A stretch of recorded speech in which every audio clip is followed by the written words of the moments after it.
Welcome back to the Global Blockchain Show podcast. I'm your host, Cristina Nájera, and today we have a very special guest with us. We have Jonas. He is the founder of C1, and he is going to share with us his amazing journey. So I'm very excited to have you, Jonas. Thank you so much for coming. How are you doing today? I'm good. Thank you for having me here. It's actually my first day when I broke my leg, so it's the first day the doctor allowed me to put some pressure on it. So I'm double happy today, being here and a better leg. 100%. I'm very honored to have you because, as I mentioned before, lots of people need to hear more about you and your journey. Mm-hmm. So let's start on you and the journey. What inspired you to create C1? And when you started, did you envision what you already have created? I started C1 because I believe in business and I wanted to create a business opportunity for all people. And when I started it, it was the first time in the history where actually most people on the globe had access to internet, right? With a mobile phone or a smartphone. So I wanted to take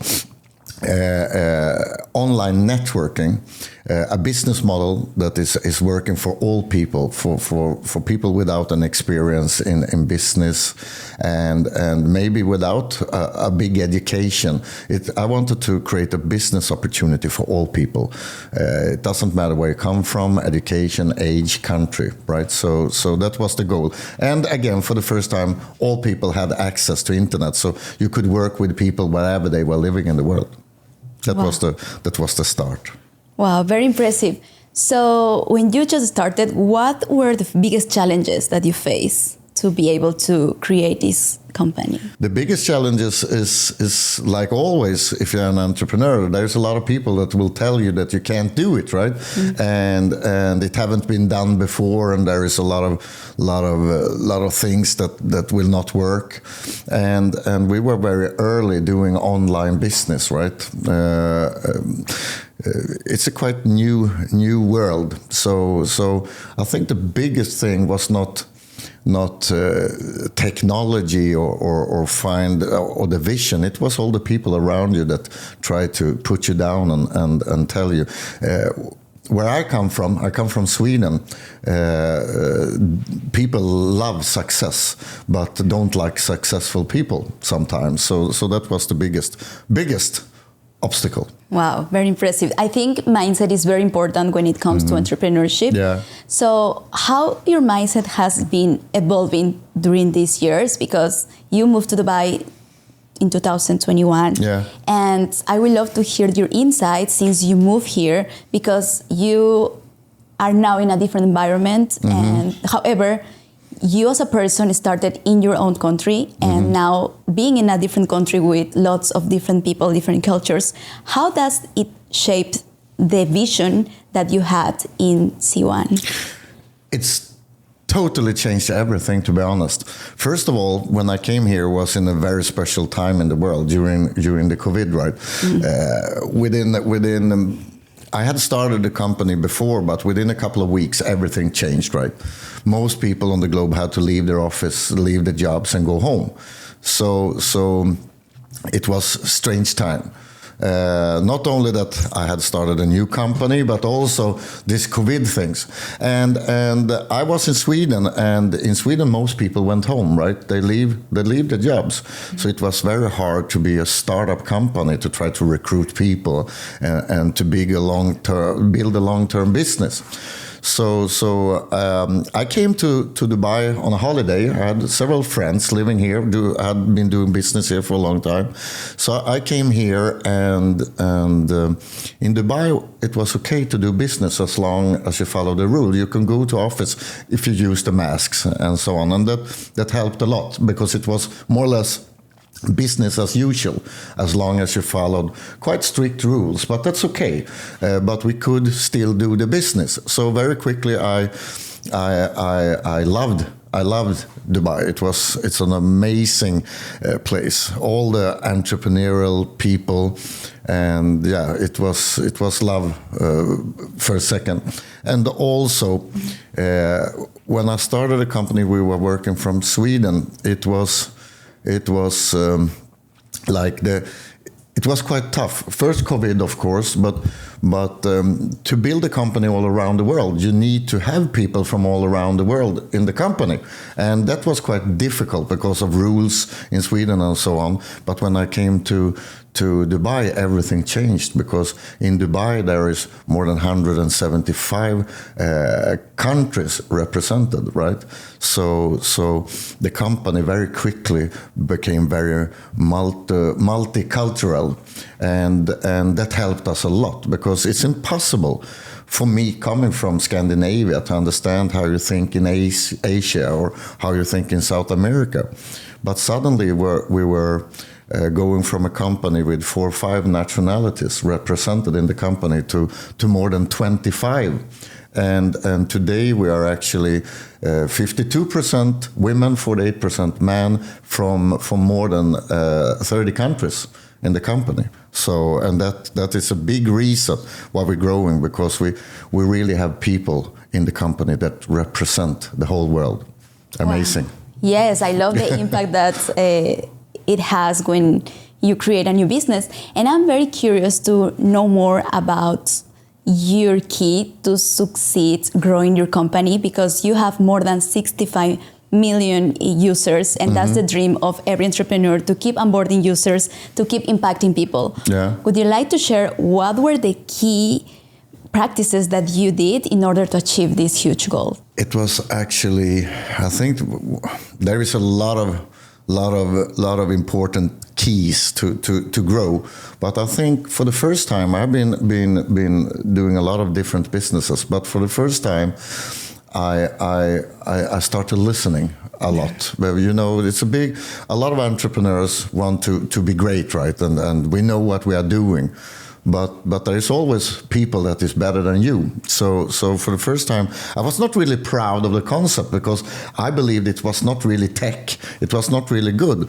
But most people on the globe are not really tech, right? Most people don't even have a bank account or a credit card. So for the first time, I had a business that could talk to the people. And a woman in Kenya and a 60-year-old woman in Kenya and a 21-year-old guy in Norway are not doing business the same way.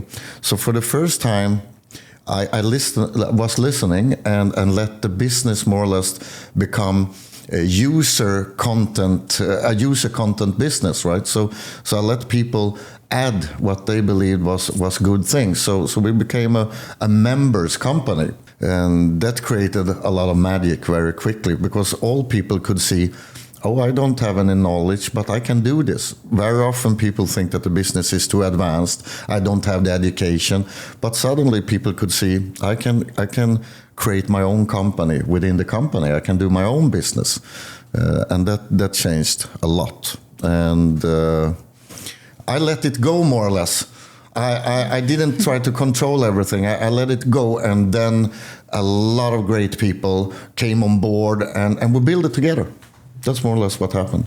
Yeah, I love that, to have the courage to listen to others, and also to take feedback and understand the user thoughts. A mentor for me, a guy from Sweden called Ingvar Kamprad, he started IKEA, the global furniture company. He said to me one time that I am not a great entrepreneur myself, but I know how they look like. So always recruit people that's better than you. It's a big chance that you think I'm the king, I'm the boss, but there's always a lot of people that know have great skills, and that's the people that you need. Yeah, 100%, and add them to your company, and then you all together create something amazing. And now that you are in tech, as you mentioned, we have new technologies emerging, artificial intelligence and blockchain. So what's next for C1? Since you mentioned that you started with marketing, digital marketing, and in that time it was not as common as it is now. So now the same is happening with blockchain and artificial intelligence. Yeah. How C1 is empowering people to keep learning about these technologies, or what's the next step for C1 in order to keep adding value to the community? First of all, we are all into to blockchain technology, of course, and we are all into AI. It's like the last couple of years. When I was growing up, the business world looked more or less the same over a period of 10 to 20 years. Not so much happened. A sales company was a sales company, and an industry was an industry. But today, the world changed month by month, right? So the blockchain technology is amazing because it opened up everything for people, right? The visibility and the transparency in the world, so all people can be a part of the future, the digital future, for the first time. As long as you have one of those, the smartphones are really important because it's the key to connect to the world. And with AI, everything is already in AI, and it will go much faster than we can believe. Within 12 to 24 months, all people in the whole world will be in the AI world, and AI is everywhere. AI is freedom, it's layers. Whatever you do a year from now will be AI driven.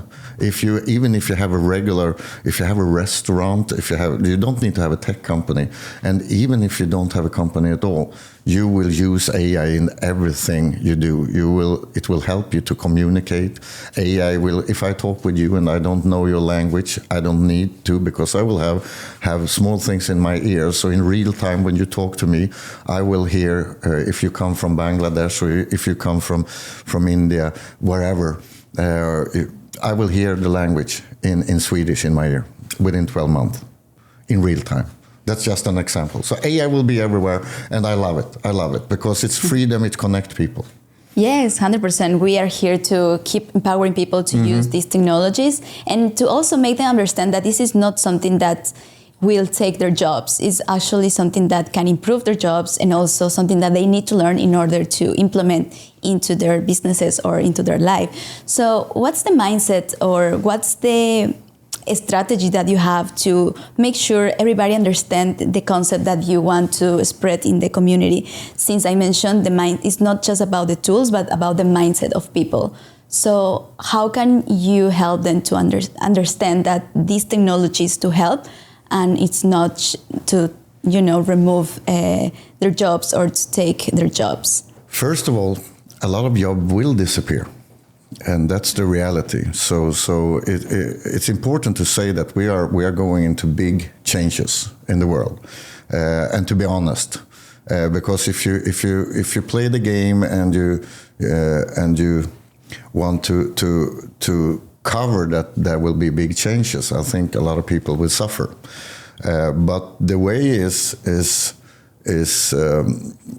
to see the future as an opportunity instead of a problem. And most of the time, what people have been afraid of or not believed in have been a good thing for us. For example, most people didn't believe that computerizing would be anything, that we will have computers. In the 17th, 80s, they said that there will maximum be like 5 to 10 computers in the whole world. Why should regular people have a computer? And you see that it became a little bit different, right? And in the beginning of the 90s, people said there's no reason to have a mobile phone, because you maybe have a phone at home, or you can go to those phone kiosks and put some money in and call. And people with a big phone was actually bullied. But in 1994, it became the Christmas present in the whole Western world. And within a couple of years, the whole world had a mobile phone. And today, most people can't live without it, right? The first thing we look on when we go somewhere is, where is the phone? And it doesn't matter where you live in the world, because all people have one of those in the pocket. But it was really, no one believed in the phone. And then we had internet, right? And the internet was also something that people was afraid of, to pay online, to pay a cinema ticket or a train ticket. Oh, the money will disappear.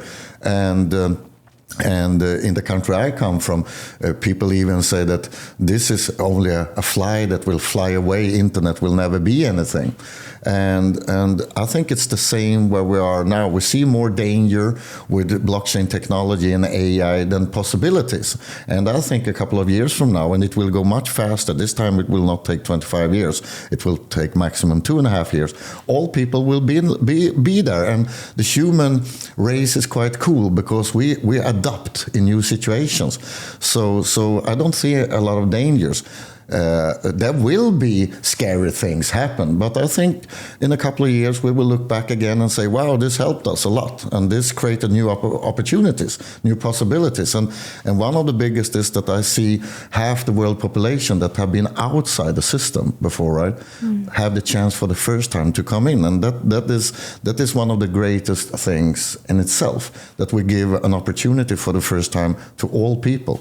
So my biggest thing is to help all people to get on board. The upcoming 2-3 years for me is not to focus, because the technical things will happen. AI will be here. There is so many companies that provide us with it. So our big goal in C1 is to, in a simple way, tell people that the only thing you need to do is actually get on board. It will solve itself by time, but get on board now, quickly, to be a part of it. ASAP. I love that. Yes, because now that's the perfect timing to join, because now is where everything is emerging, especially after ChatGPT. Everybody is able to use artificial intelligence. Yeah. Because this technology has been there for a while, but it was not open to everyone. But now, thanks to ChatGPT, everybody can use it. Yeah. So if you could invite somebody to collaborate with you, somebody that you admire, who will be this person? Oh my why? God! Can I choose anyone? Yes. Yeah, I will. It will be really nice to come to office every morning and have Elon Musk and Michael Saylor, for example, sitting at the desk. That would be nice. Michael Saylor, that started MicroStrategy in 1989, for example, that is one of the leading guys in the blockchain technology and in promoting Bitcoin, for example. He have done an amazing job to actually explain what is happening to people. And of course, if I could choose nowadays, I will probably have Elon sitting at the table too. That will be really nice. In my point of view, he is the greatest entrepreneur of our time. Totally unafraid. And that's, to being an entrepreneur, it's, as I said in the beginning, is to be not afraid, because there's a lot of people that will tell you that you will lose and that you will not be able to fulfill your visions. So I don't care so much about education, if they have a great education, people I work with. I just love if they have the tiger or lion mentality, to be able to do whatever it takes. And actually living in Dubai, here is so many women, and I met so many women and men entrepreneurs. So except those two guys, there will be a very long table, because I would love to add a lot of entrepreneurs from all different businesses. Yes, very interesting. Yeah, because and we actually also live in a country where we have the king, that is an entrepreneur himself, and actually have created one of the greatest things I have seen in my life, Dubai, in a lifetime, and that also inspiring, right? And I think it inspires all entrepreneurs living here to be at a magical place that is good. Yes, I love Dubai. It's very connected to my values as well, because one of the thoughts that I have is that everything is possible. So that's something that I truly believe as well. So it's good to feel at home here, because it's connected to something that is connected to my mindset. Yeah. And also, I'm very curious to understand more about you. So if you can come back in time and you meet yourself when you just started, what advice will you give to your younger self? I would be much less afraid, because most things are not very dangerous and it will solve itself, right? And that sounds a little bit sad, but I wouldn't trust as many people as I trusted before going, listening to what education and stuff like that. I will do more business with my heart and my stomach, because most people that have created big value in my business is people that coming from I call them street smart, maybe very often very tough environment. But they have the fire in their eyes and they have a mission, and you see it very quickly. But very often when I was younger, I didn't listen to those people. Instead, I look on the CV, right? And I don't have any university education myself, so I don't know why. But that's how I was taught. But if I could do it again, I would talk to people more, because all the people I have around me today is people that's street smart. Most of the leaders don't have big educations, but they have a vision and they want to change things. And so look and talk to people. I would have done, but when I was growing up, education, and you will learn to employ people, for example, to look on the papers instead of looking in their eyes. So that's my biggest. That I would change if I could live one more time. To talk to people earlier and not be afraid, because everything will solve itself.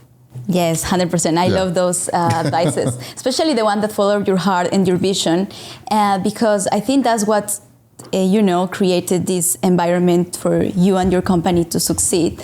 And I'm very curious also about understanding more about you. When did you realize that this is what you wanted to do? It's something that you had in mind for a long time, or is something that came while you were working towards something else? How did you discover that? I still try to understand what I will do when I grow older, because I have never really. I had a plan that I wanted to, more or less, if they can do it, I can do it, right? You see those big mentor, your idols, and my idols came from everywhere. They come from the music industry. My idols were from everywhere. It could be Sylvester Stallone or Michael Jackson or Whitney Houston, and it could also be Bill Gates or Ingvar Kamprad from IKEA. So it doesn't really matter where you get your inspiration. The most important is that you get a lot of inspiration from people that have done something that you want to do, do something different. Most people listening to people that haven't done what they talk about, right? They write books about being an entrepreneur. They have never had their own company. And you will never trust a person to climb up on Mount Everest that never have been there, right? And you wouldn't go to a carpenter if you broke your arm. You go to a doctor. But a lot of people listening to wrong people. And that's a big mistake to do. Yes, and also being in this space and being an entrepreneur requires lots of time and energy. And how do you balance between your personal life and your entrepreneurship life? I don't do, because as I said, every morning when I wake up, I still don't really know what I will do, because I think it's amazing. Every day is amazing. I never know how the day will end. And of course, I have been having a longer plan about life, that I wanted to be an entrepreneur. I want to create one of those big company and make difference for people. But it's an amazing journey. And very often it never really became as you planned it. So to be adaptable and every day, to be an entrepreneur, you have so many challenges every day, right? So if you, this is how I say it. Okay, I have never been really serious. That doesn't mean that I haven't done my best and have a plan. But if you're too serious and it become bad, you never have the courage to start over again. And it will go bad many times. I can't remember a day without a lot of difficulties, a lot of problems that you need to solve and things. So if you're too serious and you have problems, you stop. And I have so many people around me when I was growing up that did 1 or 2 tries, and it went down, and they never have the courage to start over again. And if you read, and history is amazing because you can learn everything by reading about people that lived before you. You see that it's very often like the try 29 or the try 86 when they become successful. So if you stop after 1 try or 2 try, you will never be reaching your goals or your visions. So I have been like more or less like, okay, it went to hell. Let's do it again. Start over and do it. So you need to a little bit like being a successful entrepreneur is like playing with monopoly money, because if everybody can play with monopoly money and they are great entrepreneur, but when it's real money you get afraid, and when you get older you learn that you need to be quite tough, right, and take decisions that can look like crazy. So don't take it too serious. Have a plan, of course, and do your best. Not be serious doesn't mean that you shouldn't do your best, but be prepared that there is a chance that I have to start over again. But that's, as I said before, you will not die. Yes. Tomorrow is another day, right? So a beautiful day tomorrow. 100%. I love the mindset. And Jonas, what's the future of money? I think that money in the future will be an asset, not a way of controlling. Because up until today, money have been a way to control people, right? And I think we can see a change. And I think that's when we can really do good things on the planet we're living on. Because if you look on a clip from 20 years ago for on the stock market or shareholders in a company, it was most men sitting in costumes, right? And if you go to an event, an expo today where the money is for a crypto or blockchain event, you see all kind of people, women, guys in hoodies, 22, 23 years old, and there the guys with the suits are there too. But for the first time, I think all people are invited and all people created, and I think that money will not be a way of controlling people. It will be freedom. I think that deregulation and blockchain technology, crypto digital currencies and will open up. And the ultimate goal must be freedom, right? Freedom for all people. And when we have freedom, you see, thousands of years ago, most people had to spend most time awake to get food. That was the only. So they couldn't put a lot of energy to do other things, to invent things, right? Yeah. And the last 100 years we have done more or less the same. But for the first time, if we don't need to focus on money is amazing, but it's not the money, it's what you can do with it. So if it's not a way of control people and freedom and everybody have access for it, it will be amazing. I think we will take steps upcoming 10, 20 years that we haven't done before. I think that healthcare, for example, we will in the upcoming 5 years will do more things than we have done in the entire history, because people are let into the financial structure and can that's it. It's a very, very hard question, but the freedom. I say freedom for all people, not a way of control. Freedom and access to all people. Wow, that I must love be that. the answer. Yeah. Thank you so much. I think we learned so much from you today. That was kind. Yes, it was a pleasure having you. I would love to see more about C1 and you in the future. And thank you for watching. Remember to share this with your friends because everybody deserves to know more about Web3, AI, cryptocurrency, and blockchain. I'm Cristina Nájera. See you next time.